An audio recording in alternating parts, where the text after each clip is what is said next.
படம் என்னதான் ஒரு ஆவரேஜான படமா இருந்தாலும் அந்த படத்தை சுத்தி நிறைய பாலிடிக்ஸ் நடந்துச்சு. நிறைய ஆக்டர்ஸ் அண்ட் ஆக்ட்ரஸுமே பிரச்சாரம் பண்ணியிருக்காங்க. அவங்க 3 பேரும் சேர்த்து கன்சாலிடேட்டடா மோர் தென் 43 இயர்ஸ் ரூல் பண்ணியிருக்காங்க. ஆப்போசிட் பார்ட்டியை கெட்டவன்னு காமிச்சிக்கிறதுக்கும் அவங்க நரேட்டிவ் பில்ட் பண்ணணும். அது அவங்க நினைச்ச மாதிரி ஒர்க் ஆகுதா இல்லையா? It's like choosing from grace. நேத்து துரந்தர படம் பார்த்தேன், நல்லா இருந்துச்சு. 4 hours போரே அடிக்கல, வெரி நைஸ். என்ன ஃபர்ஸ்ட் பார்ட் இருந்த மாதிரி செகண்ட் பார்ட்டும் செம்ம மஜா. I like the movie.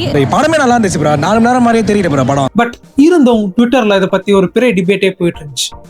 இந்த படத்தை பத்தியான்னு கேட்டீங்கன்னா இல்ல, இந்த படத்துல சொன்ன சில விஷயங்களை பத்தியும் இந்த படத்தோட நரேட்டிவ் பத்தியும் தான் போயிட்டு இருந்துச்சு.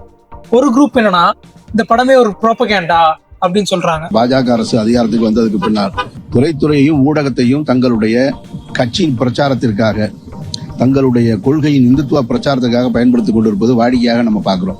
அப்படிதான் இது ஆக்சிடென்டல் பிரைம் மினிஸ்டரா இருக்கட்டும், கேரளா ஸ்டோரியாக இருக்கட்டும், காஷ்மீர் ஃபைல்ஸாக இருக்கட்டும், முந்தைய துரந்தர் திரைப்படமாக இருக்கட்டும். இன்னொரு குரூப் என்னன்னா இல்ல, இந்த படம் is based on real life incidents, அதை வச்சுதான் இந்த படம் எடுத்திருக்காங்க அப்படின்னு சொல்றாங்க. பட் எதுதான் உண்மை? இதுதான் ஃபர்ஸ்ட் டைம் இந்த மாதிரி நடக்குதான்னு கேட்டீங்கன்னா இல்ல.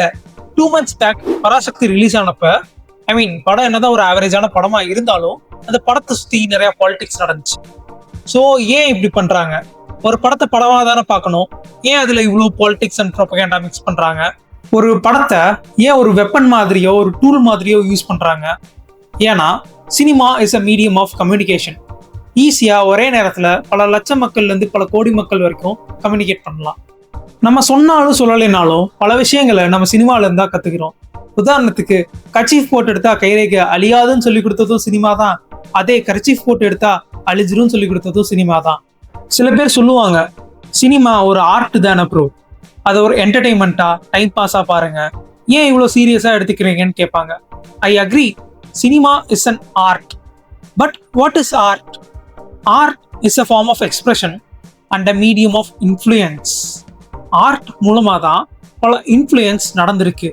நம்ம நாட்டிலையும் சரி, உலக அளவுலையும் சரி, ஹிஸ்டாரிக்கலா பல இன்ஃப்ளூயன்ஸ் ஆர்ட் மூலமா தான் நடந்திருக்கு. நீங்க ஆர்ட்டையும் மீனிங்கையும் பிரிக்கவே முடியாது. ஏன்னா எல்லா ஆர்ட்டுக்கும் ஒரு மீனிங் இருக்கும். அண்ட் ஆர்ட் மூலமா தான் மக்கள் நிறைய விஷயங்களை தெரிஞ்சுக்கிறாங்க.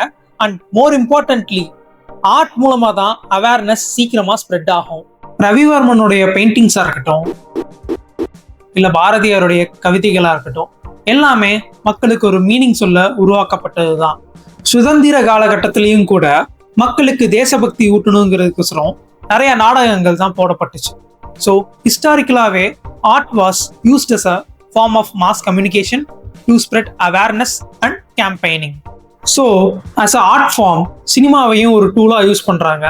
And it has proven to be one of the most effective medium of communication. Tamil Nadu பாலிடிக்ஸ்ல இருந்த பொலிட்டிக்கல் ஃபிகர்ஸ் முக்காவாசி பேர் சினிமா பேக்ரவுண்ட் கொண்டவங்க தான். சொல்லப்போனா லாங்கஸ்ட் டென்யூர்ல இருக்கிற டாப் 3 CMs 3 பேருமே சினிமா பேக்ரவுண்ட் கொண்டவங்க தான்.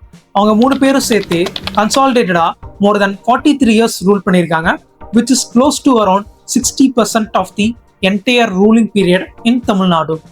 இது தமிழ்நாட்டில் மட்டும்தான் நடக்குதான்னு கேட்டிங்கன்னா பக்கத்து ஸ்டேட்ஸ்லேயும் நடக்குது, வேர்ல்டு வைடாகவும் நடக்குது. ஸோ சினிமால இருந்து பாலிடிக்ஸ் போனாதான பிரச்சனை, சினிமாலேயே இருந்துட்டா பிரச்சனையே இல்லை அப்படின்னு நினைச்சிங்கன்னா அதுதான் இல்லை. ஏன்னா நிறைய production companies is either directly or indirectly linked to some politicians. அது மட்டும் இல்லாமல் நிறைய ஆக்டர்ஸ் அண்ட் ஆக்ட்ரஸுமே பிரச்சாரம் பண்ணியிருக்காங்க. அது ஒர்க் அவுட்டும் ஆயிருக்கு. ஃபார் எக்ஸாம்பிள் 1996ல் ஒரு பாப்புலரான ஸ்டார் பிரச்சாரம் பண்ணி ஒரு பாப்புலரான கட்சி ஆட்சியை பிடிச்சாங்க. சரி, பாலிடிக்ஸ்ல தான் சினிமாவை யூஸ் பண்றாங்கன்னு பார்த்தா சினிமாலையும் பாலிடிக்ஸ் பண்றாங்க. லைக் பொலிட்டிக்கல் ப்ரெஷர் போட்டு சில படங்களை ரிலீஸ் பண்ண விடாம இருக்கிறதா இருக்கட்டும், இல்லை ரிலீஸை டிலே பண்றதா இருக்கட்டும், இந்த மாதிரி விஷயங்கள்லாம் பண்ணிருக்காங்க. ஏன்னா அந்த படத்துல அந்த கட்சிக்கு எதிராவோ இல்லை அந்த அரசாங்கத்துக்கு எதிராவோ ஒரு கருத்து இருக்கலாம், இல்லை அது ஒரு ப்ரொபகேண்டா ஃபிலிமா கூட இருக்கலாம்.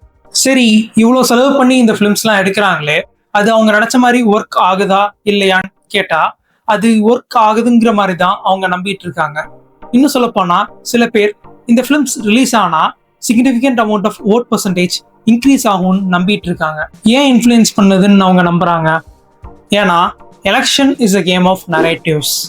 இதுல யார் நல்லவங்க யார் கெட்டவங்கன்னு போட்டி இல்லை.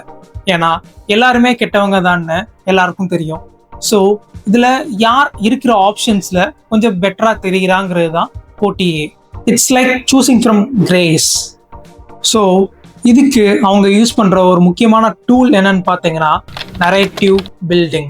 தன்னை ஒரு நல்லவன்னு காமிச்சிக்கிறதுக்கும் அவங்க நரேட்டிவ் பில்ட் பண்ணணும், ஆப்போசிட் பார்ட்டியை கெட்டவன்னு காமிச்சிக்கிறதுக்கும் அவங்க நரேட்டிவ் பில்ட் பண்ணணும். What is the best way to set the narratives?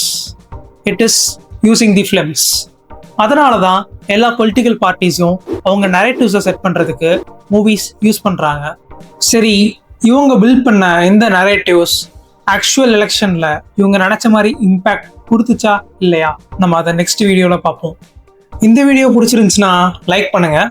அடுத்த வீடியோ சீக்கிரம் வரணும்னா எலெக்ஷன் அப்படின்னு கமெண்ட் பண்ணிட்டு சப்ஸ்கிரைப் பண்ணி வச்சுக்கோங்க.